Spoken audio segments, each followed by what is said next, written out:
नमस्कार, मैं डॉक्टर अनीता तंबोली। बच्चों, हम डाटा कलेक्शन की विधियां पढ़ रहे हैं। अनुसंधान में जो हम सूचना एकत्रित करते हैं, किन किन मेथड से हम लोग सूचना एकत्रित कर सकते हैं। तो अभी तक मैंने आपको प्रश्नावली, अनुसूची आदि दूसरी जो मेथड्स हैं उसके बारे में डिस्कस किया था। आज इस वीडियो में हम डिस्कस कर रहे हैं वैदिक अध्ययन पद्धति।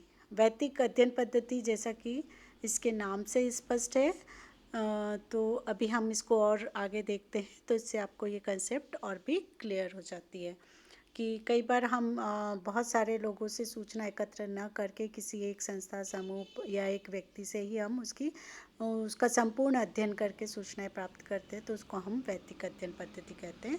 आगे हम इसके बारे में देखते हैं। वैदिक अध्ययन का अर्थ क्या है? केस स्टडी इसको कहा जाता है। तो साधारण रूप से हम देखें कि जब किसी व्यक्ति के क्रियाकलाप, उसकी मनोवृत्ति, उसके जीवन इतिहास का जब हम गहन अध्ययन करते हैं तो ये मान लिया जाता है कि हम उसका व्यक्तिक अध्ययन कर रहे हैं, किसी एक व्यक्ति का अध्ययन कर रहे हैं।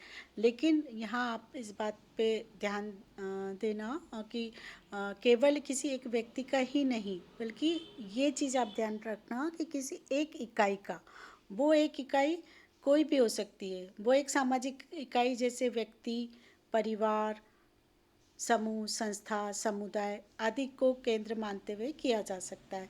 यानी वैदिक अध्ययन पद्धति क्या है कि वैदिक अध्ययन पद्धति में किसी एक व्यक्ति, संस्था, समूह, समुदाय आदि कोई भी हो सकता है, केवल एक ही उसका इकाई का संपूर्ण रूप में उसके संपूर्ण पक्ष का अध्ययन किया जाता है, तो उसे हम वैदिक अध्ययन पद्धति कहते हैं। आया समझ में कि वैदिक अध्ययन पद्धति क्या है? जैसे हम दूसरी जो मेथड यूज़ करते हैं उसमें हम बहुत सारे जैसे 30, 50, 100, 200 जो भी हमारे अध्ययन की डिमांड होती है, हम उतने लोगों को चुन लेते हैं। जैसे हमने 100 परिवार ले लिए, 200 व्यक्ति ले लिए, कुछ 50 संस्था ले ली या 5 संस्था ले ली, या हमने 2 संस्थाओं का कंपैरेटिव अध्ययन किया। तो इस तरह से हमें एक से अधिक इकाइयों का हम चुनाव करते हैं।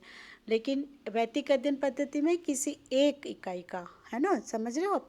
किसी एक इकाई का, चाहे वो एक व्यक्ति हो सकता है, कोई एक संस्था हो सकती है, या जैसे अगर आपके जो अपना कॉलेज है, अगर हम कॉलेज का अध्ययन करें तो एक कॉलेज हमने ले लिया और उसका हम संपूर्ण रूप से उसका शुरुआत से लेकर अभी तक का हम संपूर्ण रूप में उसमें जितने भी जो भी तथ्य हैं उन सभी चीज़ों का हम अध्ययन करेंगे। तो एक व्यक्ति अगर उसका तो संपूर्ण जीवन काल का, उसकी क्या क्या उसके साथ घटनाएं हुई, क्या क्या उसने किया, उसका संपूर्ण रूप में हम अध्ययन करेंगे। तो वैदिक अध्ययन पद्धति, वैदिक है ना, इसके नाम से स्पष्ट हो रहा है, किसी एक इकाई का, उसके संपूर्ण पक्षों का संपूर्ण रूप से उसका गहन और सूक्ष्म अध्ययन किया जाता है, वो वैदिक अध्ययन पद्धति, केस स्टडी कहलाती है।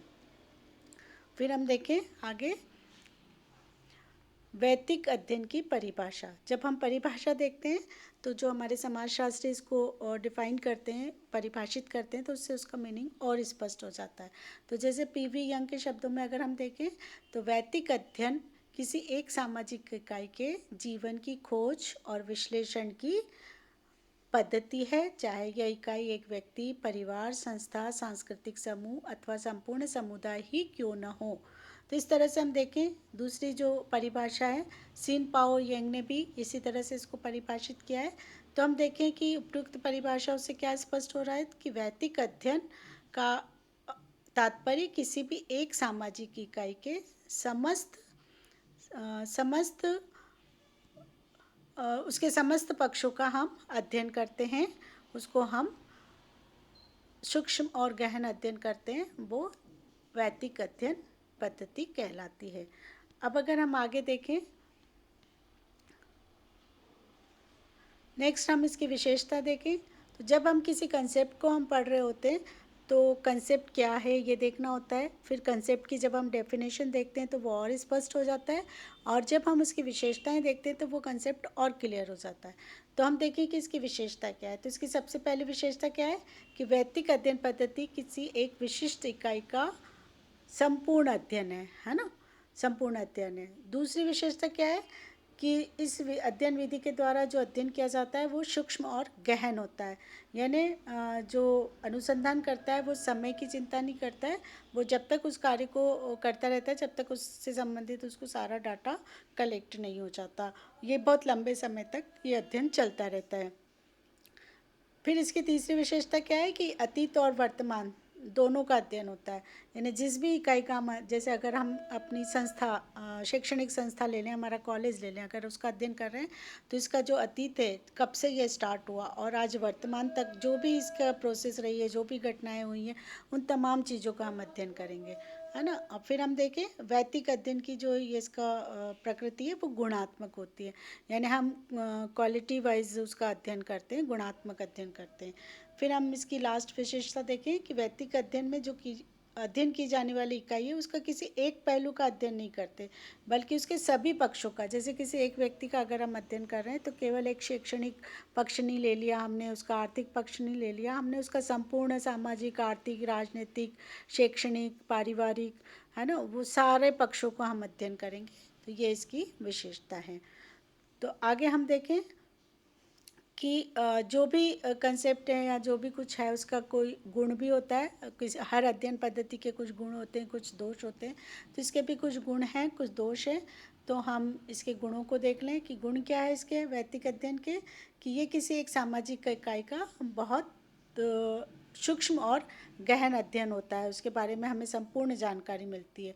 और जब हम किसी संपूर्ण उसका जानकारी हासिल करते हैं तो इससे क्या होता है कि एक हमारी हाइपोथेसिस के निर्माण में ये जो वैदिक अध्ययन पद्धति है ये काफ़ी कारगर होती है। जब हम कभी कोई अध्ययन कर रहे होते हैं तो ये केस स्टडी के आधार पर हमें हाइपोथेसिस बनाने में बहुत आसान होती है। हाइपोथेसिस क्या है, परिकल्पना क्या है, इसका वीडियो मैं आप लोगों को शेयर कर चुकी हूँ, आप उसमें जाके देख सकते हैं कि परिकल्पना, प्राकल्पना या हाइपोथेसिस को किसको कहा जाता है। फिर इसकी एक विशेषता है कि जो अध्ययन करता है वो वैदिक अध्ययन पद्धति के आधार पर उसके जो अपने प्रपत्र हैं उसको भी वो आगे उसको इम्प्रूव करने में, उसको सुधार करने में उसको अवसर मिलता है। फिर हम देखें कि जो वैदिक अध्ययन पद्धति है उससे जो संबंधित क्षेत्र है, जो विभिन्न विशेषताओं वाले प्रतिनिधित्व करने वाली इकाइयाँ हैं, यानी एक ही श्रेणी के जो इकाइयाँ हैं उसमें से हम अपना सैम्पलिंग का चुनाव आसानी से कर सकते हैं। यानी हमें ये पता लग जाता है कि ऐसी कौन सी इकाइयाँ हैं जिसका हम अपने सैंपल में चुनाव कर सकते हैं। फिर हम देखें कि जो अनुसंधान करता है वो केवल विषय से संबंधित इकाइयों का ही अध्ययन उसके लिए पर्याप्त नहीं होता, बल्कि जो जब वो अध्ययन करने जाता है, जैसे किसी व्यक्ति का अध्ययन कर रहा है या संस्था का अध्ययन कर रहा है, तो उससे जुड़ी हुई जो भी इकाइयाँ हैं उसका भी उसमें इन्वॉल्वमेंट होता है। तो हमें और भी दूसरी जो तथ्य हैं वो भी हमें उसकी जानकारी में आते हैं।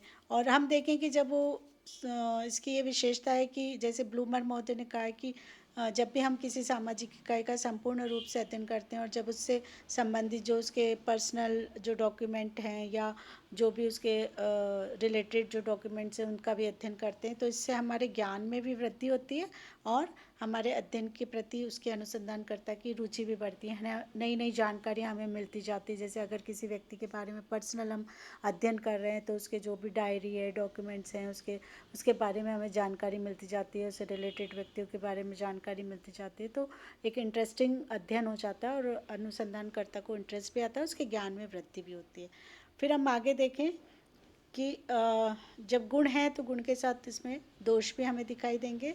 कि दोष क्या है कि जब हम जो अनुसंधान करता है ये केवल बहुत सारे जो सरकारी, गैर सरकारी सूचना है उसका उपयोग आवश्यकता से अधिक उसको निर्भर रहना पड़ता है।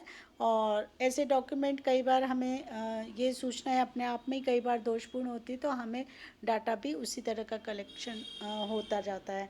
फिर हम देखें कि वैदिक अध्ययन पद्धति में किसी संस्था, समूह या किसी व्यक्ति का वो अध्ययन कर रहा है तो पक्षपात की भी संभावना होती है। जैसे हम किसी व्यक्ति का अध्ययन कर रहे हैं, वो हमारा जान पहचान का व्यक्ति है, हमारा बहुत क्लोज है, कई चीज़ें उसकी बुराइयों को भी हम छुपा जाते हैं, अच्छाइयों को ज़्यादा, या कोई ऐसा व्यक्ति जिससे हमारी बहुत ज़्यादा नहीं हमारी बनती है तो हम उसकी जो कमियों को ज़्यादा हाईलाइट कर देते हैं। तो इस तरह से पक्षपातपूर्ण भी अध्ययन हो सकता है। फिर हम ये देखें कि इसके एक ये है कि जो अध्ययन इकाइयाँ हैं अध्ययन करना चाहता है, उसका जो चुनाव है वो किसी वैज्ञानिक प्रणाली के आधार पर नहीं करता, बल्कि वो सुविधाजनक किसी भी संस्था को, इकाई को वो ले लेता है और उसका अध्ययन कर लेता है। तो जो भी उस इकाई का अध्ययन कर रहा है उसी से वो अपना सैम्पलिंग का जो रिज़ल्ट है वो पूरे उस पर लागू कर देता है। तो कई बार ये रिज़ल्ट भी हमारा जो सही नहीं निकल के आता है।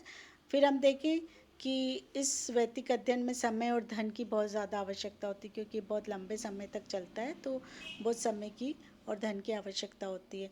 और इसके द्वारा जो तथ्य प्राप्त होते हैं वो कई बार विश्वसनीय होते हैं, कई बार व्यक्ति अपनी जो चीज़ों को छुपा जाता है। कई बार हमें, जैसे अगर किसी संस्था का देखो बहुत सारे डॉक्यूमेंट नहीं मिलते या डॉक्यूमेंट नहीं बताए जाते, तो इस तरह से हमें जो सूचनाएं मिलती कई बार वो विश्वसनीय नहीं होती।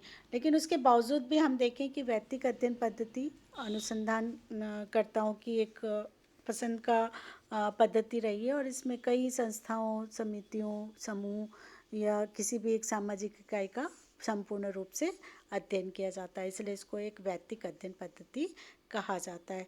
तो आपको समझ में आ गया होगा कि वैदिक अध्ययन पद्धति क्या है। इसमें किसी एक व्यक्ति, संस्था, समूह, परिवार, कोई भी एक सामाजिक इकाई हो सकती है जिसका सभी संपूर्ण पक्षों का अध्ययन संपूर्ण रूप से किया जाता है, और किसी उस एक ही व्यक्ति पर अपना अध्ययन वो अध्ययन को केंद्रित करता है और उसका संपूर्ण रूप में अध्ययन करता है और उसी से अपने सारे डाटा कलेक्ट करता जाता है। तो इसको हम वैदिक अध्ययन पद्धति कहते हैं। नेक्स्ट वीडियो में हम नेक्स्ट टेक्निक को डिस्कस करेंगे। Thank you.